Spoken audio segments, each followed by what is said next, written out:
جزاک اللہ۔ علی بھی اگلا سوال ہے، قربانی کے لیے صاحب استطاعت ہونے کے اعتبار سے نصاب کیا ہوتا ہے؟ نصاب کے اوپر جی اتفاق ہے، صاحب نصاب وہ ہے جس میں قربانی کی استطاعت موجود ہے۔ اس کا زکوٰۃ کے نصاب کے ساتھ 52.5 تولے چاندی یا 7.5 تولے سونے کے ساتھ کوئی تعلق نہیں۔ ایک غریب آدمی ہے، قربانی کے دنوں میں اس کے پاس مال آ جاتا ہے، تو وہ قربانی کے اعتبار سے صاحب استطاعت ہے، وہ قربانی کر سکتا ہے۔ کر سکتا ہے لفظ میں اس لیے بول رہا ہوں چونکہ واجب نہیں ہے، میں یہ نہیں کہوں گا کہ وہ ضرور کرے، پھر تو واجبیت ہو جائے گی نا، تو میں نے آپ کو پہلے اس پہ بحث کر چکا ہوں۔ تو وہ صاحب استطاعت ہے، ضرور کرے۔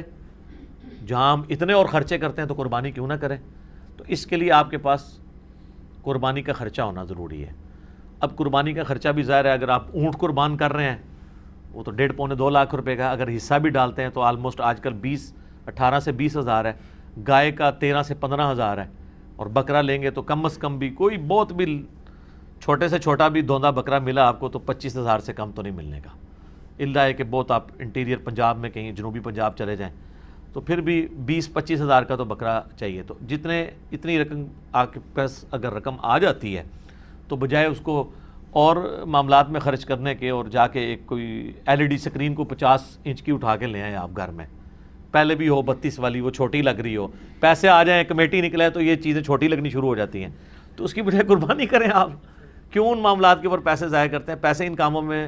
ڈالیں، ٹھیک ہو گیا؟ جزاک اللہ۔ علی بھی اگلا سوال ہے، اگر ایک خاندان میں ایک سے زیادہ لوگ مالی طور پر استطاعت رکھتے ہوں تو سب لوگوں کو الگ الگ قربانی دینا ہوگی یا ایک خاندان کی جانب سے ایک قربانی کر دینا ہی کافی ہے؟ بہتر ہے جی سب الگ الگ دیں۔ دیکھیں یہ فضیلت ہے، ہر بندے نے اپنی قبر میں جانا ہے، وہ اللہ کے حضور کیوں نہ قربانی لے کے جائے۔ ان صلاتی و نسکی و محیایا و مماتی للہ رب العالمین۔ رہا شرعی مسئلہ تو یہ ہے کہ ایک خاندان کی طرف سے ایک قربانی کافی ہے۔ وہ سنن ابن ماجہ میں بھی اور جامع ترمذی میں حدیث موجود ہے، ابو ایوب انصاری رضی اللہ تعالیٰ عنہ سے جب پوچھا گیا تو انہوں نے فرمایا کہ ہم نبی علیہ السلام کے زمانے میں ایک خاندان کی طرف سے ایک ہی بکری قربان کیا کرتے تھے، پھر بعد میں جب لوگ باہم دولت میں ایک دوسرے پہ فخر کرنا شروع کر دیا تو پھر ایک سے زیادہ لوگ جانور قربان کرنا شروع کر دیا لوگوں نے۔ اور ایک اور حدیث ہے سنن ابن ماجہ میں بھی، المستدرک للحاکم میں، ایک اور صحابی کہتے ہیں کہ ہم تو ہمیشہ سے پورے خاندان کی طرف سے ایک ہی جانور قربان کیا کرتے تھے، بکری یا بکرا، اور لیکن اب میرے گھر والے مجھے اکساتے ہیں، تو ہم یعنی ایک دوسرے پہ روب ڈالنے کے لیے کہ ہمسایوں نے تو 3 بکرے دیے ہیں، تم کیوں ایک؟ یہ صحابہ کے زمانے میں بھی ہے سر، یہ جو ہائری پیڑی ہے جو ہم کہتے ہیں نا، اس پیڑی نے تیانہ کرتا ہے، یہ وہ جو ایک خاندانی ٹسل ہے، یہ تو وہ صحابی کہتے ہیں اب مجبوراً ہمیں اپنے گھر والوں کے اکسانے کے الفاظ ہیں، اکسانے پہ ہم بھی 1-2 بکرے زیادہ کر دیتے ہیں، ورنہ شرعی مسئلہ یہی ہے کہ ایک خاندان کی طرف سے ایک قربانی۔ یہ خاندان سے مراد ایک چولہا ہے، ایک چولہا اس اعتبار سے کہ میاں بیوی بچے۔ اب آپ کو گھر ایسا لے آئیں کہ جہاں پہ 5 فیملیز رہ رہی ہیں اور چولہا ایک ہو تو وہ آپ کہیں گے ایک قربانی نہیں، وہ 5 خاندان ہے۔ چولہا عموماً بولا جاتا ہے اس اعتبار سے کہ ایک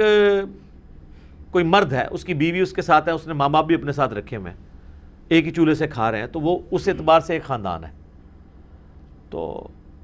لیکن اگر 5 خاندان ایک جگہ پہ رہ رہے ہیں اور دیگ پکاتے ہیں اور وہ کہیں چولہا ہمارا ایک ہے،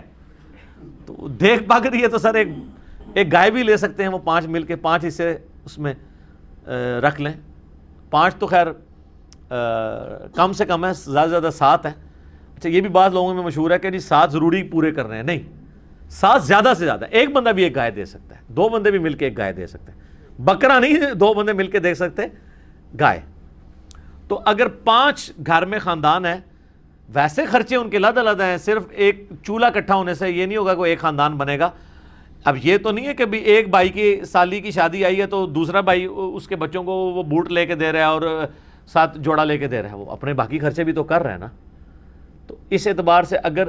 میاں بیوی بچے یہ ایک خاندان ہے، ٹھیک ہے، چاہے وہ 5 بھائی اکٹھے رہ رہے ہیں، چولہا اکٹھا جل رہا ہے، پھر بھی وہ 5 خاندان تصور ہوں گے، ہر ایک خاندان کو اپنی قربانی الگ سے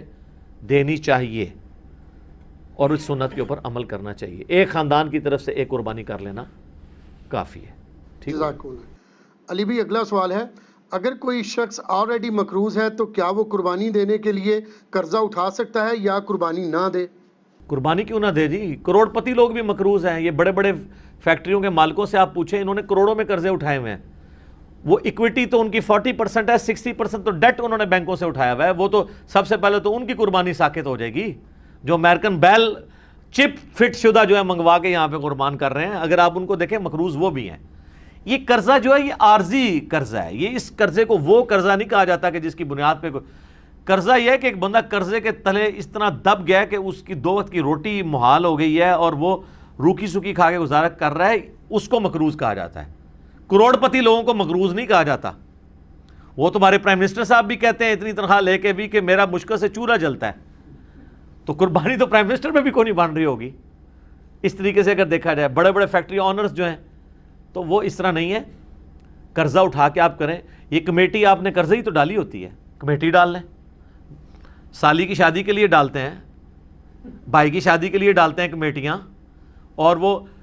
جوتیاں اور کپڑے ہوں تب بھی نئے لے کے دیتے ہیں بچوں کو، اس کا خرچہ نکالیں تو ایک بیل میں حصہ ڈالنے سے تو کم ہی بنتا ہے،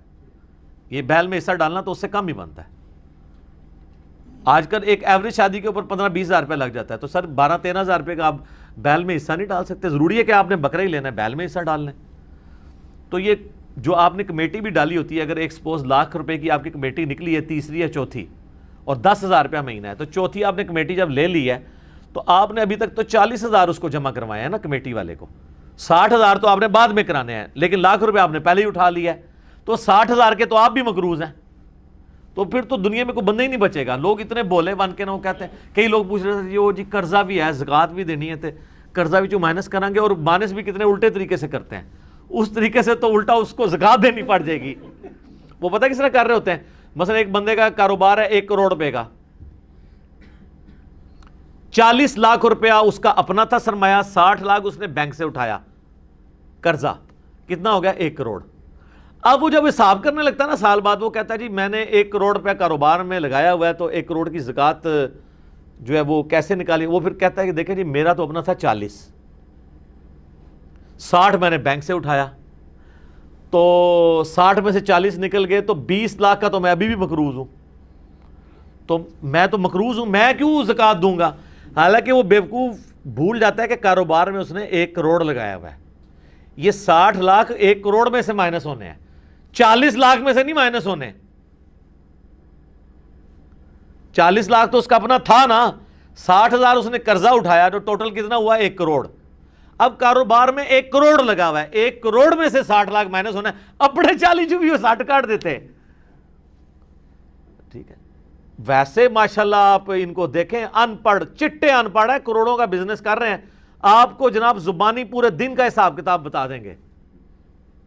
اور نام نہیں اپنا لکھ سکتے، کاروبار میں اتنے تیز ہیں۔ دعائے قنوت پھر بھی نہیں یاد ہوگی ان کو،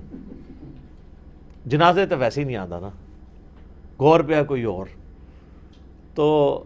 یہ سارے بہانے ہیں جی قربانی کے۔ میں تو پوری کوشش کرتا ہوں کہ اس کے اوپر لوگوں کو ترغیب دلائی جائے کہ قربانی نہ مس کریں۔ سر یہ بہت بڑی نعمت ہے، آپ قیامت والے دن اور کچھ نہیں ہے تو حضرت ابراہیم علیہ السلام سے سفارش کے لیے عرض کر سکتے ہیں، ان کی سنت کو زندہ رکھا، ان کی سنت آپ نے زندہ، سنت ابراہیمی کو زندہ رکھا۔ کوئی ایک نیکی اپنے ساتھ رکھیں اور اچھی چیز قربان کریں، ریاکاری کے لیے نہیں۔ جس طرح وہ یہ بھی دیکھیں آپ، یہ ٹی وی چینلز پہ شروع ہو جائے گا، وہ کراچی میں ایک بندہ ہے، وہ جناب بچپن میں ایک بیل اوپر 30 منزل پہ 4تھی منزل پہ چڑھا لیتا ہے، پھر وہ کرین آتی ہے اس کو اتارنے کے لیے۔ اس طریقے سے ایک بندہ ہے وہ جناب امریکن بیل منگواتا ہے، اس میں چپیں فٹ ہوئی ہوتی ہیں۔ تو اگر یہ وہ اللہ کے لیے اچھا جانور دینا بہت اچھی بات ہے، لیکن اس کی نمائش نہیں ہونی چاہیے۔ ریاکاری ہوئی تو اعمال برباد ہونے کا خدشہ ہے۔ مسند احمد میں حدیث ہے، جس نے دکھلاوے کے لیے نماز پڑھی اس نے شرک کیا، حالانکہ پڑھی نماز ہے۔ دکھلاوے کے لیے روزہ رکھا اس نے شرک کیا، اور دکھلاوے کے لیے اللہ کی راہ میں صدقہ کیا، یہ صدقہ ہی ہے نا اللہ کی راہ میں قربانی کرنا، تو اس نے شرک کیا۔ اور جو مسلم شریف میں حدیث ہے کہ قیامت والے دن ایک سخی کو، ایک شہید کو، ایک قاری کو بلایا جائے گا، اللہ تعالیٰ تینوں کو اپنی نعمتیں گنوائے گا، تو پوچھے گا تو نے میرے لیے کیا کیا؟ شہید کہے گا یا اللہ جان دے دی، اور کیا کرتا، اس سے بڑی کیا بات تھی؟ اللہ کہے گا اس لیے دی کہ لوگ تجھے بہادر کہیں، لہٰذا دنیا میں تیری بڑی تعریف ہوئی ہے، اوندا منہ کر کے دوزخ میں۔ سخی کو اللہ تعالیٰ پوچھے گا کہ یا اللہ میں نے تو اتنا کچھ خیرات کیا، میں تو مسجد کی ٹوٹیوں کے اوپر نیم پلیٹ بھی لگوائی کہ فلاں سیٹ صاحب نے یہ وضو خانہ اور ٹائلٹ بنوایا ہے، اور بھی تو یقین نہیں آتا بریکٹائن۔ تو اللہ تعالیٰ مائے گا یہ تو اس لیے کہا کہ لوگ اس تیری تعریف کریں، کر لی گئی، جا دوزخ میں تم، میرے پاس کوئی اجر نہیں۔ اور اس طریقے سے قرآن کے قاری کو کہا جائے گا تو نے اس لیے کیا کہ لوگ تیری تعریف کریں، تو بہت بڑا لامہ ہے۔ تو تجھے دنیا میں لوگوں نے ماشاءاللہ اتنی مدہ ذلہ دامت برکاتم عالیہ اور حافظہ اللہ، آیت اللہ، یادگار اسلاف، یادگار اسلاف نہ لکھا کرو، مطلب پتا کیا ہے کہ جڈا وڈا فراڈیا ہے نا، یہ اسلاف بھی ایڈے وڈے فراڈیے سن، یہ انہوں نے یاد ہی تازہ کر رہے ہیں نا، یہ تو اتنا خطرناک جملہ ہے نا لکھا کرو۔ میرا دماغ ہوئے پاسے ٹوٹ جاتا ہے کہ یار یہ یادگار اسلاف اگر یہ ہے تو یہ مطلب ہے جو میں سوچتا ہوں کہ پچھلے بھی یہی کچھ کرتے رہے ہیں اور یہ انہی کی یاد تازہ کر رہا ہے، تو یہ مطلب یہ انہی کی جائز روحانی اولاد ہے۔ یادگار اسلاف نہ لکھا کرو، ٹھیک ہے، اگر اسلاف کو آپ نے بچانا ہے تو۔ اور یہ باتیں کرنا صرف آسان ہے، دین کے اوپر چلنا بڑا مشکل کام ہے۔ تو جناب قرضہ اٹھانا پڑتا ہے تو کوئی مسئلہ نہیں، قرضہ کیا آپ کو سب مر چلیں، قرضہ اٹھا کمیٹی ڈال لیں، پلان کریں قربانی کے لیے۔ اگر آپ نے ہر مہینے میں بھی 1000 روپے علیحدہ کیا ہو نا، سال بعد 12000 روپے بن جاتا ہے، آپ ایک حصہ ڈال ہی سکتے ہیں۔ تو اس کو جس طرح باقی خرچے رکھے ہوئے ہیں نا، بچوں کی فیس، بچوں کی فیسیں آج کل 2000 سے تو سٹارٹ ہو رہی ہیں ایک عام نارمل سکول کے اندر، تو 24000 روپے تو آپ بچوں کی فیس بھی سال کی دے رہے ہیں، ٹھیک ہے۔ کرونا کی وجہ سے پھر بھی حیا نہیں آئی ہے اسکول والوں کو کہ پیسے ہی کچھ کم کر دیں، فیسیں آپ سے پوری لے رہے ہیں، تو سال میں 1000 روپے علیحدہ کر کے آپ اللہ کی راہ میں قربانی نہیں کر سکتے؟ کرنی چاہیے۔ ایون قرضہ بھی اٹھانا پڑتا ہے، ضرور اٹھائیں، کریں، کیونکہ یہ قرضہ ایسا نہیں ہے کہ جو آپ کی گردن کو دبوچ لے گا، آپ آسانی سے اتار لیں گے۔ 12-13 روپیہ کیا چیز ہے؟ اب اس چکر میں نہ پڑ جائے کہ میں نے جا کے 50,000 روپے دی کوئی بیتل بکری جا کے لینی ہے، تو وہ تو ظاہر ہے اتنا بڑا ہاتھ بھی نہ ڈالیں آپ، ٹھیک ہے، نارمل قربانی کر لیں جو آپ گھر میں۔ اچھا بعض لوگ ہیں گھر میں موٹا گوشت کھانے کو عیب اور گالی سمجھتے ہیں، اور جب قربانی کا موقع آتا ہے تو وہ بڑے گوشت میں حصہ ڈال دیتے ہیں پیسے بچانے کے لیے۔ تو چاہیے یہ کہ پھر جو اگر آپ چھوٹے گوشت کو پریفرلی گھر میں کھاتے ہیں، صرف چھوٹا گوشت جو کھا رہے ہیں میں ان کی بات کر رہا ہوں، جو مکس کر کے کھا رہے ہیں ان کی نہیں بات کر رہا، تو آپ کو پھر قربانی بھی چھوٹے گوشت کی ہی دینی چاہیے۔ لن تنالوا البر حتی تنفقوا مما تحبون، تم کبھی بھی نیکی کے اعلیٰ درجے کو نہیں پا سکتے جب تک کہ پسندیدہ چیزیں اللہ کی راہ میں خراب نہ کرو۔ ویسے موٹے گوشت سے آپ گن کھائیں اور کہیں جی ساڈے گھر سے پکدا ہی چھوٹا ہے، جدو قربانی دی واری آئے تھے وہ جناب موٹا گوشت کا حصہ 13,000 روپے کا بن رہا ہے اور بکرا جو ہے وہ آ رہا ہے 30,000 روپے کا، ادھر جناب تمہیں یاد آ جائے کہ وہ جی ابراہیم علیہ السلام جڑے نا وہ بھی بنایا بچڑا لائے سن فرشتیاں واسطے، تے موٹا گوشت تے سنت ابراہیمی ہے، ٹھیک ہے۔ سر بڑا گوشت سنت ابراہیمی ہے اور چھوٹا گوشت سنت محمدیہ ہے صلی اللہ علیہ وآلہ وسلم۔ بخاری مسلم میں حدیث شفاعت جو ہے وہ سٹارٹ ہی اس سے ہوتی ہے کہ نبی علیہ السلام کے سامنے دستی کا بکری کا گوشت رکھا تھا، آپ وہ ساتھ ساتھ کھا رہے تھے اور آپ نے شفاعت والی حدیث بیان کی کہ قیامت والے دن سب کے سب لوگ پہلے حضرت آدم کے پاس جائیں گے۔ وہ حدیث کا آغاز ہی بخاری مسلم کا اس سے ہوتا ہے، اور اس سے یہ بھی ثابت ہوا کہ کھانا کھاتے ہوئے گفتگو کرنا سنت ہے، لیکن یہ اس میں احتیاط بھی ہے۔ بعض لوگ بہت بڑے بڑے نوالے لیتے ہیں، ساتھ گفتگو کرتے ہیں، بعض کا سانس کی نالی میں چلا جائے نا تو لگ پتہ جانا جائے۔ یہ جو منع کرتے ہیں نا لوگ کھانا کھاتے ہوئے بولنا نہیں چاہیے، یہ کوئی شرعی مسئلہ نہیں ہے، بلکہ اس لیے کہا جاتا ہے کہ وہ کھانا کھاتے ہوئے بعض اوقات وہ سانس کی نالی میں چلے جاتا ہے۔ اور آپ کو پتہ ہے یہ جینون بیماری بھی ہے بعض لوگوں کو، میں کئی ایسے لوگوں کو جانتا ہوں جن کو معدے کا ایشو ہے نا، ان کو ڈاکٹرز نے باقاعدہ کہا ہوا ہے کہ آپ نے کھانا کھاتے وقت نا صرف کھانا کھانا ہے، نہ باتیں کرنی ہے، نہ ٹی وی دیکھنا ہے، اور آپ نے اپنے ذہن میں حاضر کرنا ہے کہ آپ کھانا کھا رہے ہیں، کیونکہ دماغ کے سگنل پھر وہ ایسے چلیں گے کہ آپ کا خوراک کی نالی میں نہیں جائے گا۔ یہ جینون پرابلم ہے، ٹھیک ہے۔ یہ اذانیں شروع ہو چکی ہیں، بقیہ کے سوالات انشاءاللہ اذانوں کے وقفے کے بعد انشاءاللہ۔